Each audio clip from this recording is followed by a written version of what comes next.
Coming to you from Frenchburg, Kentucky, we are back with a special spring break edition.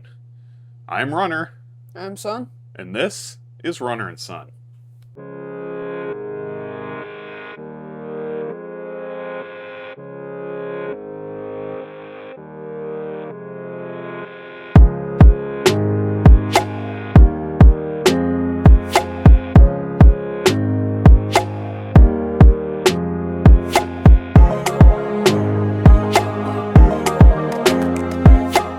Well, welcome back, everyone. Like I said, we're coming to you from Frenchburg, Kentucky, from the Red River Gorge area, which is let's describe what we're seeing around us and what the area is like. Yeah, so I think it's a state park in the Daniel Boone National Forest. There's a lot of like natural bridges and arches and big sandstone rock formations is what's in the area. Yeah, it's pretty wild, and we'll put some of our running footage up there. We've had some really cool runs through some really neat formations and things like that. So we are renting a house sort of at the end of, if you look from aerial, look at the geographical information, it's a lot of gorges around here, as the Red River Gorge lends its name to. And there's like fingers sticking out into these gorges, right? Where it's been eaten away.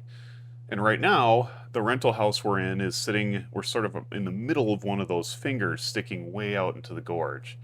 And we got our hot tub back here, which has been great for recovery.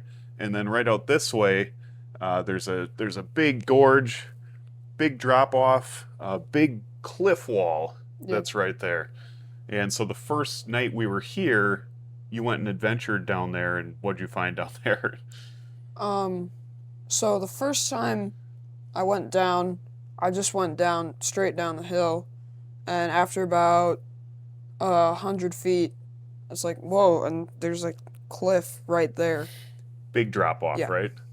Yeah, so I'm glad Alex found that. I'm glad everybody wasn't just playing down there and somebody found it by accident. But what else have we found in the area? You guys explored a little bit in the back too, right? Yeah, so we found sort of overgrown path. Well, like not too overgrown. Yeah. It's still visible, but like Not used very often, right? right, if you didn't know it was there, you wouldn't see Right. it.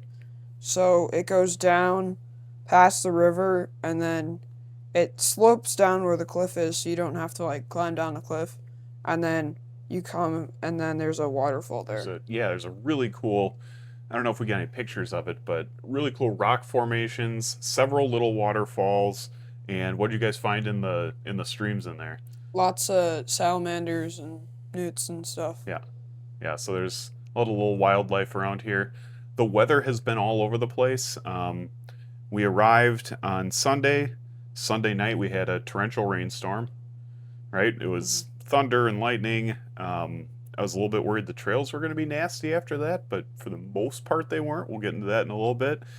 And then the next few days were cool, 50s, but sunny. Yeah. So pretty good weather for running, really. Mm-hmm.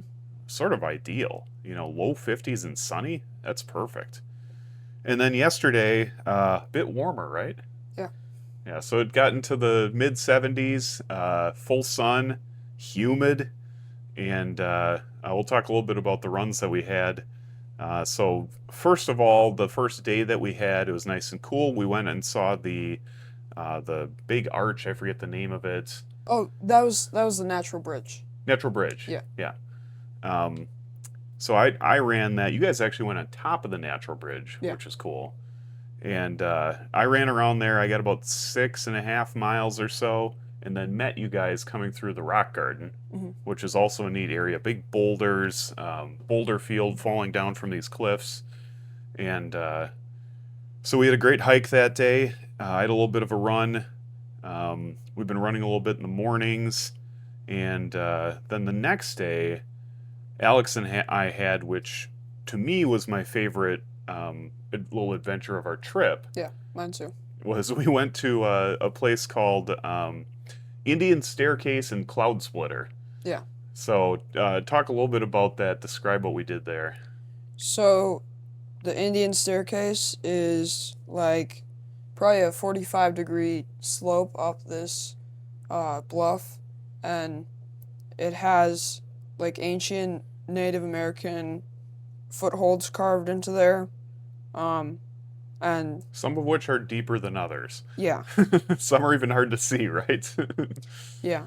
So you can climb up that up to the top of the cliff, and then there's also some other cool arches and hmm stuff like on top of the cliff itself. Yeah, and that big overhang, you remember? Yeah, That huge rock overhang where they had some fenced off areas that said there's um, Native American artifacts, and so you had to stay out of this archaeological area, I think yeah, they and called it. you could like see the mountain shapes, Yeah, yeah, burial mounds. you could see things that were clearly man-made inside the area they had fenced off, so that was really neat. Yeah, And then after that, we ran along a cliff on a path that was what, 3 feet wide, yeah, something like that, with a stone edge on one side and a 100-foot drop off on the other. yeah. You could not have made it more than single track. It was that Right, narrow. right. And I had my camera out at one point, and I was taking video, which I don't think I even took.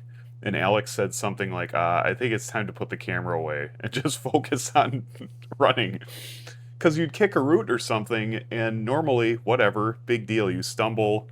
But if you stumble the wrong way, you go down 100 feet. Yeah, And so I'm glad we were safe. Thank the Lord we had a great climb and hike and run, and then we found some other cool stuff too. Um, we went out on these like narrow sandstone ledges that extended way into the gorge, right? hmm And they had little arches in there too. They had smaller arches. hmm They're sort of worn away. yeah, And they're campsites way out there.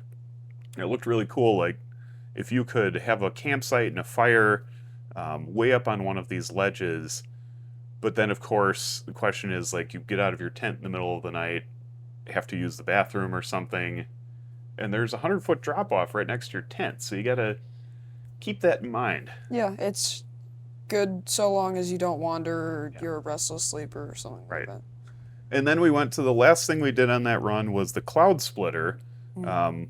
I say we did. I did not attempt the Cloudsplitter. Alex did. What was that like? So there's this rope that went up a rock face, and there was like a little crack what you could climb up in. So I used the rope and I climbed up, and then I'm looking around and it's all like big sandstone rocks and stuff. I didn't get any pictures from up there, No. but it was really cool. And then I look back down and I'm like, oh no, what have I gotten myself into? Gotta get back I down. was very hesitant about climbing back down. But you did it. Yep. You did it safely.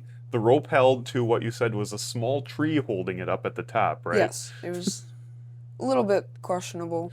So I'm sort of glad my 220 pounds didn't try my weight on that rope as well. But Alex did a great job. He said his arms were shaking a little bit when he Yeah. came back down, but we got back down there safely. That was like we'd meant to run 10 miles, but there's so much cool stuff and climbing that we did. It was more like 6.5 or something like I think that. it was 7.5. Okay. Yeah. Okay, yeah.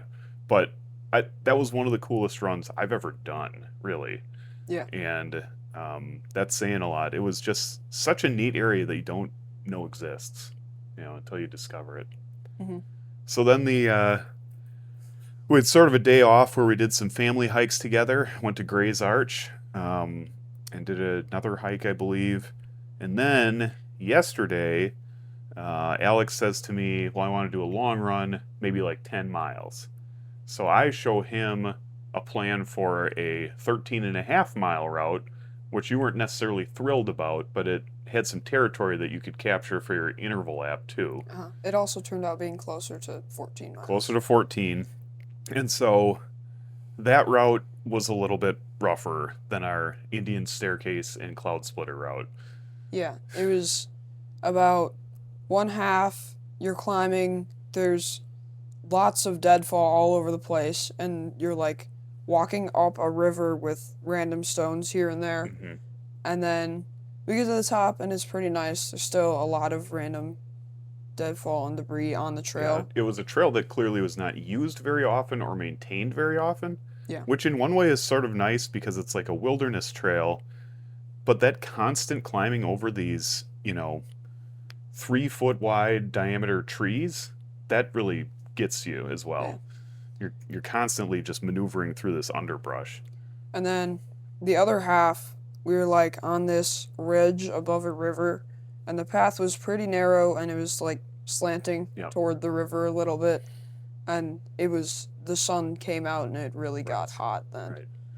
So partway through that, like Alex said, we went up on this ridge through this. The path was like a V, right? Yeah. It had been worn really deep, and clearly when it rained, it just washed right down the path. So that was all muck. You missed. So 2.5 miles in, we had a river crossing, right? Oh, yeah, that too. And we were both careful. We were both trying to like pick our way across in the place that looked best, but we both got soaked. Yeah, there was no way we were getting Yeah. across that without. No, so that was mile two Yeah. and a half out of 14. Our shoes were both soaked, which is not a great way to start a run.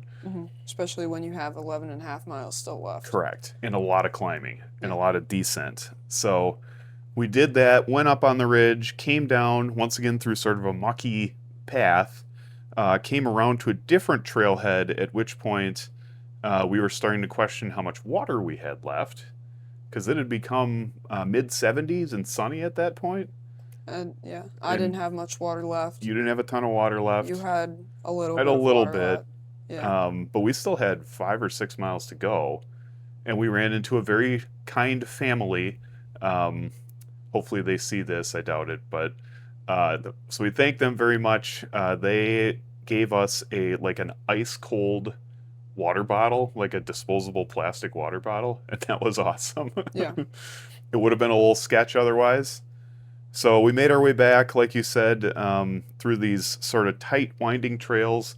It was actually a really cool trail, but we were so tired at the time, I don't think we appreciated it as much as we would have otherwise.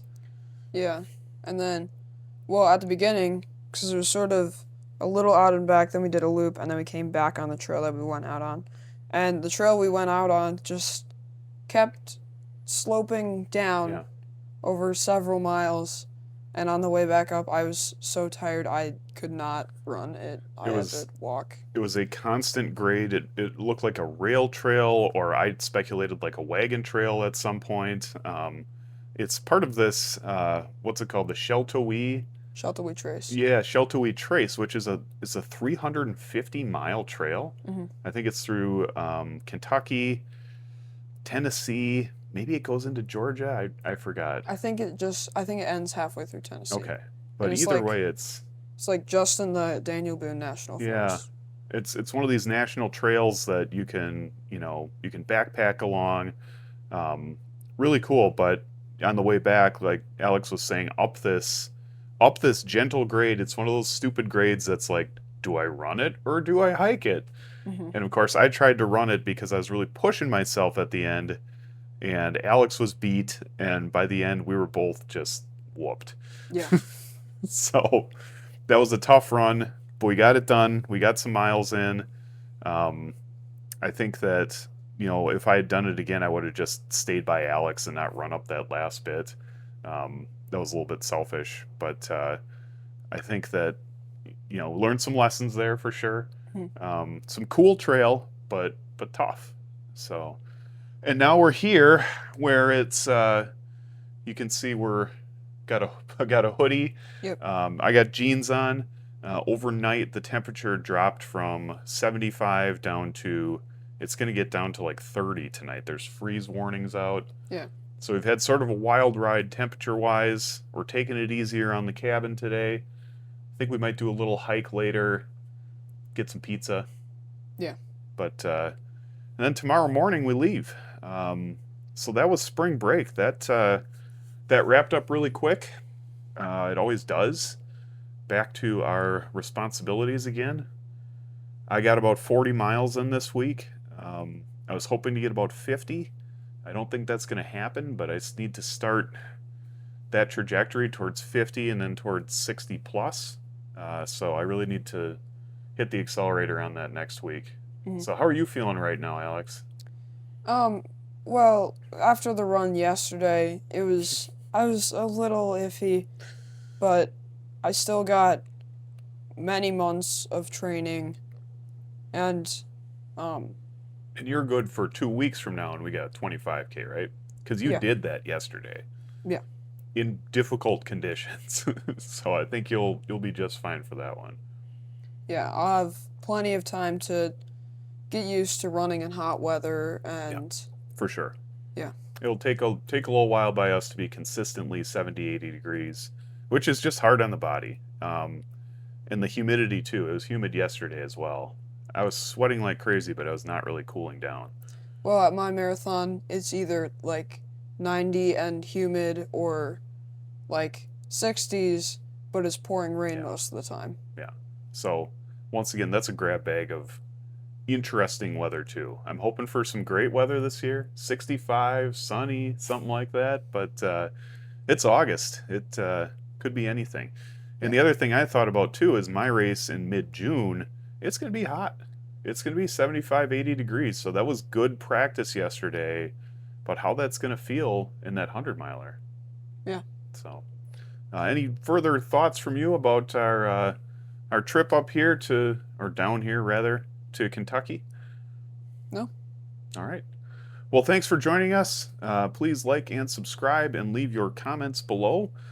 Glad you could join us on our trip to Kentucky. Please come to this area. I mean, it is really beautiful. It's something I didn't even know existed. So, it's an area that is both vacation homes and really deep poverty, the likes of which I've rarely seen. You get a sense of what some of the hopelessness and desperation in some of these rural areas can be like when you drive through here, and then go to your nice rental cabin. And Alex, you're going to return to Appalachia later this year, right? Yeah. For a serve trip July. in July. So Alex will be back to help out with not our church, but another church locally that's putting the trip on, Yeah. and see what work can be done in some of these communities. So that'll be cool as well. All right. Well, thank you for joining us. And once again, head on the trails and hope you enjoyed our content and would love to hear from you.